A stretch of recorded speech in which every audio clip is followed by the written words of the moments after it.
தேவையில்ல, முட்டை பப்ஸும் வேணாம், வெஜ் ரோல் சாப்பிட்லாம் சொன்னாப்புல. அது வரை வாழ்க்கையிலே நான் வெஜ் ரோல் சாப்பிட்டதில்ல. சிக்கனு, முட்டை, பப்ஸு சாப்பிட்டுக்கிறோம்.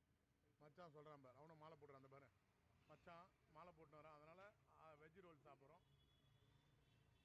ரெட்டு சொன்னதுனால இன்றைக்கி 2 பேரும் வெஜ் ரோல் சாப்பிட்றோம். ஆனால் இந்த பனி டைமில் வெஜ் ரோல் சாப்பிட்றது நல்லா இருக்குது. நீங்களும் இதுபோல் நண்பர்களோட சேர்ந்து வெஜ் ரோல் சாப்பிட சொல்லி உங்களை கேட்டுக்கிறேங்க. பாருங்கள், சண்டே போடலாம் அது ஹாப்பி.